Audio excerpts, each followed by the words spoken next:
Really matters.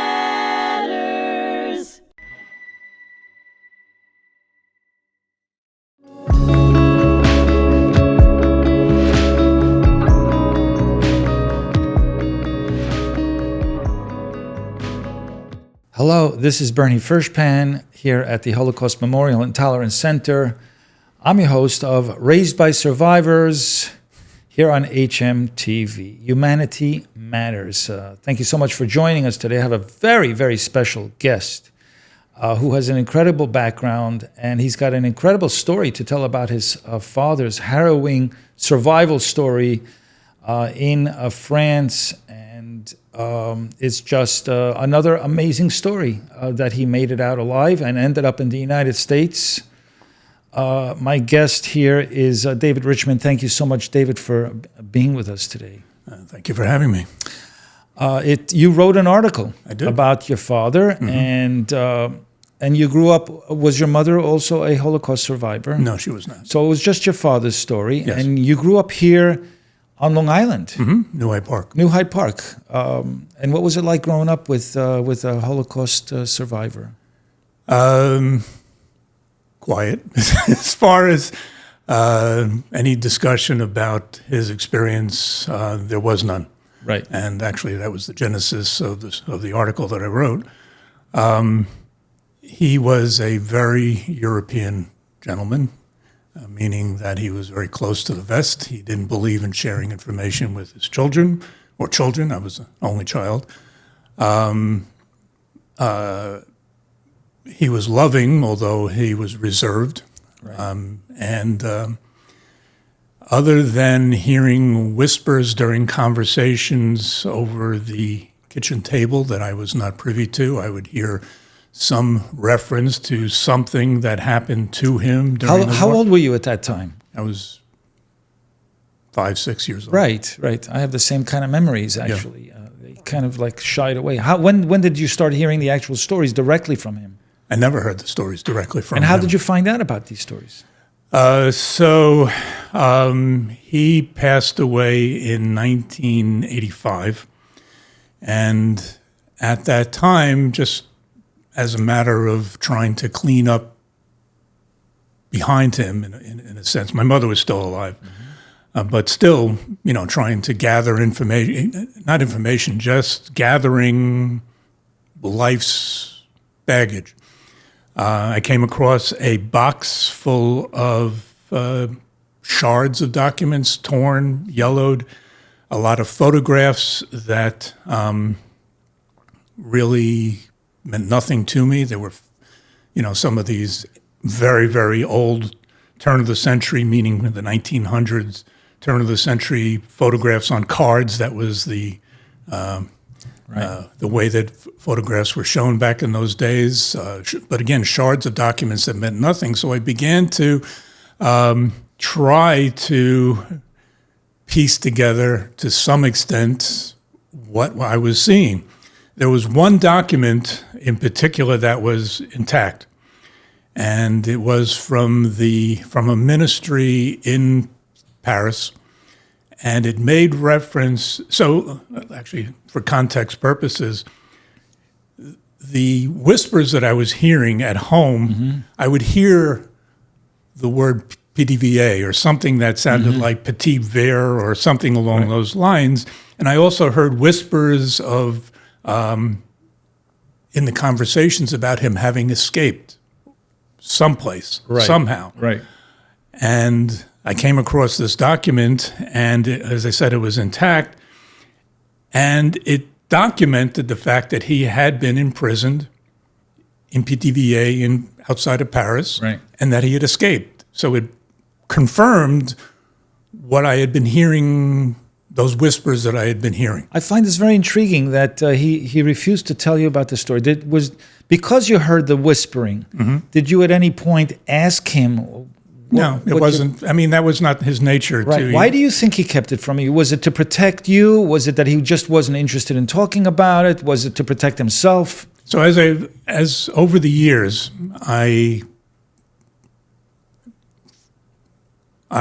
pursued trying to piece together his story in fits and starts. Right. I should also mention that when I was privileged when I was growing up, my father was a physician. He had the luxury of being able to take time off from work, and we would spend every summer in Europe, Right. driving around. We spent a lot of time in Paris. We spent a lot of time in the countryside. He never said a word. And he never showed you, like, I never lived showed I here, lived- and nothing like that. Right. Did- He had lived in an apartment at Yeah. 125 Rue Michel Ange in the 16th arrondissement in Paris. Right. If we drove by it, I never was He told never pointed it out. He never pointed but it out. probably in his mind, he's going, Right. I live there. So But as I went through this journey, Yeah. we went to the Holocaust Museum, and it was said to me on more than one occasion that particularly male Holocaust survivors rarely spoke about their experiences for whatever reason. Maybe they just didn't want to relive the pain, or there was shame involved, or there was experiences that they simply did not want to relive. Whatever it was, his reticence to speak about what he had been going through was something that was common to thousands of, I guess, survivors at that time. growing up in New Hyde Park with Mm-hmm. your dad, did he bring any of the French culture into your life at all? He ate a lot of French bread. He did, which is what, the baguettes The baguettes. At every meal, he would have a baguette. and wine, red wine? And red wine. So he kind of relived that culture. But how old was he when he escaped? So he was born in 1916.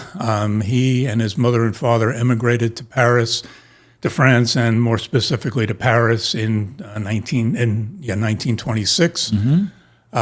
He was living a normal life, I assume, to the extent that he could, through the 30s.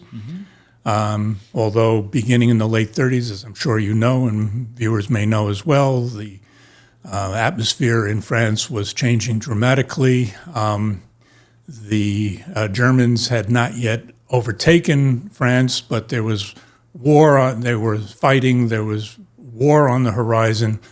A lot of political fighting between the French right and the French government, and the right in particular, historically was a anti-Semitic branch of French society who blamed the Jews for all the ills that had befallen France over the prior century. And that was gradually taking hold. So I'm sure there was a lot of pressure while he was growing up, but he went to medical school. He was attending the Sorbonne, which is one of the most elite medical schools in Europe, at least, if not in the world. Right. And in 1941, so even before that, they had clamped down on.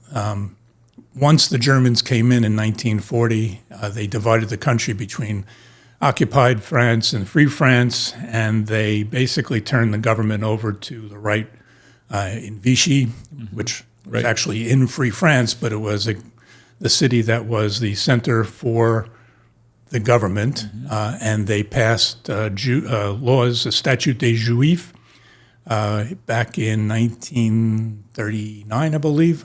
Don't hold me to that. Which basically forbid Jews from holding positions in the government. It threw them out of teaching positions. It threw them out of all the professions. So my father, I have no documentation, but I would assume that my father was not permitted to continue his medical training. He was working at the Brosset Charity Hospital in Paris at the time, and I'm sure there was some movement to force him out of his position there. And then in 1941, so he would have been 25 years old, he, as well as several tens of thousands of foreign-born Jews, received what's in English the green ticket, billet vert, which instructed them to report. This was on these tickets were issued on May 10th, 1941. Ordered him, as I said, tens of thousands of others, to report to various locations throughout Paris. The language in the letters, the notice was to examine their situation. They were basically doing was corralling every Right. foreign-born So they Jew can- that they could find Put him in a camp or something. and put them in a right? camp. When they arrived, they were told to come with a loved one. And when they arrived, the loved one was told to go back home, fill a suitcase, and bring it back, which they did. There were hundreds of photographs of the roundup taking place. They were held in a gymnasium or multiple gymnasiums around the city, and then they were piled into buses and trains, and they were sent to camps that had been set up in the suburbs, if you will, of Paris, in small villages, Drancy, Bois de Roland, and Pithiviers, as well as others. My father was sent to Pithiviers, and he arrived there on May 14th, 1941. It was deemed a transit camp, but it was really a detention camp pending some decision that was ultimately going to be made. And he remained there from May 14th, 1941 until October 25th, 1941. He had been assigned, because they were still working to an extent. He was instructed, or he was assigned to work in the city hall in Pithiviers, preparing ration cards for the camp. And on the October 25th, he,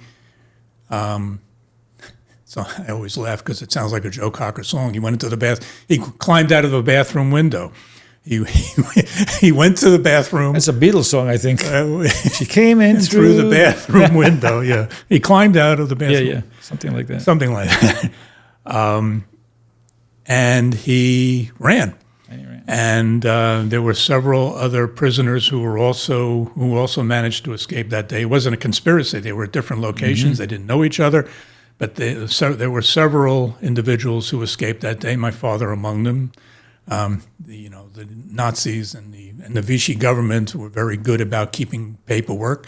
The Nazis wanted constant reports on the efforts being made to find these escapees. So I have documentation of instructions to cover the train stations, all the roads. They literally put up roadblocks. It was not simply, okay, let them go, but they took very seriously trying to bring these gentlemen back.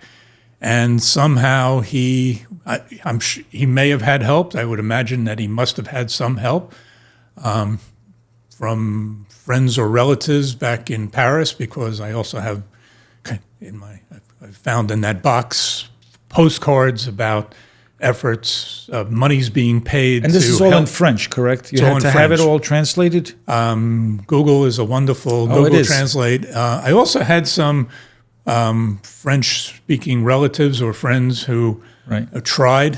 What's interesting is that the postcards are in old versions of French, and the dialect is different. So, but to the extent that we could, or I could, piece it together, he must have had help. But nevertheless, he made it he made it down to the demarcation line in the east of France, Chalon-sur-Saône, which is by Lyon, passed through the line.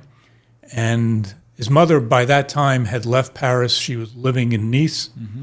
But he made his way to a village on the coast near Marseille called Agde, where he joined basically the French Foreign Legion, which was working with the French army at the time. He served with a regiment from the RMVE for some period of time, and then made his way to Nice, where he joined his mother. Things did not go well in Nice because he had met a woman in Paris who I imagine he had a relationship with. It wasn't simply, he eventually married the woman, so I assume she was a nurse working at the Brosset Hospital. She provided him with forged papers. He was picked up by the French police and prosecuted, actually, and put into prison in Nice. He was supposed to serve a 6-month sentence. Somehow he got out in 3 months, but he did not have any papers because they had all been confiscated. So this was December of 1942. In January of 43, he was picked up again and held. They reported his capture to the Germans had taken over running Pithiviers and all the camps, actually. And they reported to the commandant that they had captured the escapee. He demanded that they return him.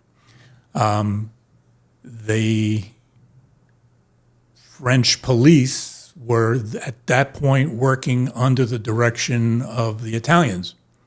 The Italians, while they were part of the Axis, had not bought into the final solution. They did not believe in what the Nazis were doing, apparently, as far as exterminating Jews. And knowing that if my father were returned to German custody, he would have immediately been sent to Auschwitz. The French police wrote to the commandant at the camp and said, the Italians are here, I can't send them back. Send us all of his paperwork. And eventually they held him for pretty much most of 1943. And eventually they got his paperwork back and he was released. I should mention that after, as I said, he escaped in October of 1941. The final solution meeting had taken place in early 1940. In Wannsee in early 1942. And it was at that point that the Nazis moved into control of these various camps. And by May, orders had been given to empty the camp. And in May of 1942, June of 1942, they sent the entire camp to Auschwitz. And the Nazis were phenomenal about keeping very meticulous lists and records. And it's documented that of the 5,000 that were sent, only 5 men and 6 women or something along those lines survived to the end of the war. I'm pretty impressed with the fact that you pieced all of this together from the content you found in that box. You wrote an article. Yes. Stories My Father Never Told Me, which is pretty accurate. Yes. But you created an incredible article, a narrative about what happened to him in details based on what he... It's amazing that he kept all of this. How did he keep all of Well, I think his mother things? Actually is his mother, Sophie, my grandmother, I think... but she was in a camp? No, she was never in a camp. She somehow managed to avoid But capture. how did he hold on to these... postcards and letters. All I know is that I had the box. So it's amazing that he. So to me, it's amazing that he actually kept all of these things. And her immigration papers were in there when she eventually came to the United States. And so I'm assuming that, as grandmothers do, she kept. But it was thoughtful of him to hold on to these things, probably to hold on to the stories, but to hopefully one day tell this story. But he never really opened up to anybody, and he kept it a secret. So, I mean, this has been a journey for me, and I devote in the article a significant part of the article to my own journey, trying to retrace his footsteps. How has this impacted you and who you are and what you do?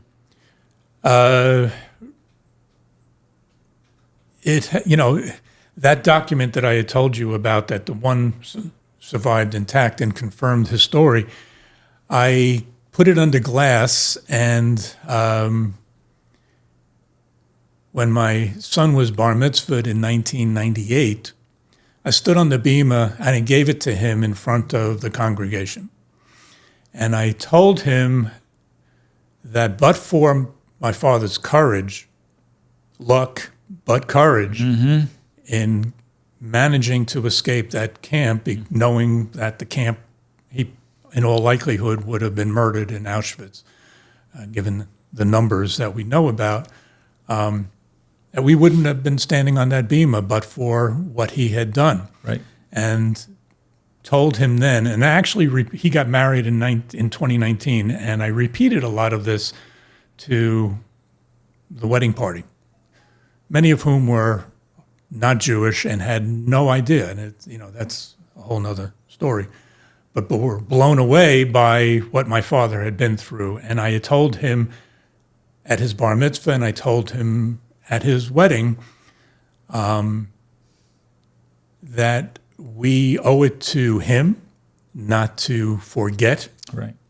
We owe it to the Jewish community. We owe it to the world not to let that story disappear. Mm-hmm. One of the things that resonates in particular for me, because I have a lot of friends who are children of survivors, or I had some, many of them have unfortunately passed away. There is each story, and it's for me, it was incredibly striking that there are 6 million stories. Each family, each survivor, each extended family has a unique story to tell. Yes.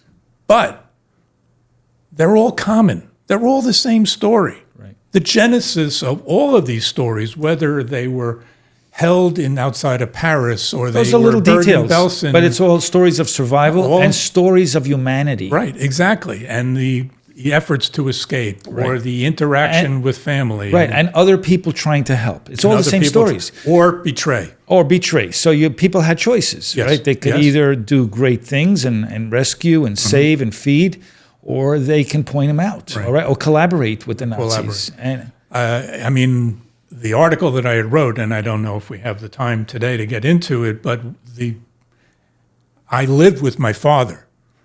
What I did not know until I started going through the box was that there was a whole extended family that he was a part of that I had actually never heard of. Mm-hmm.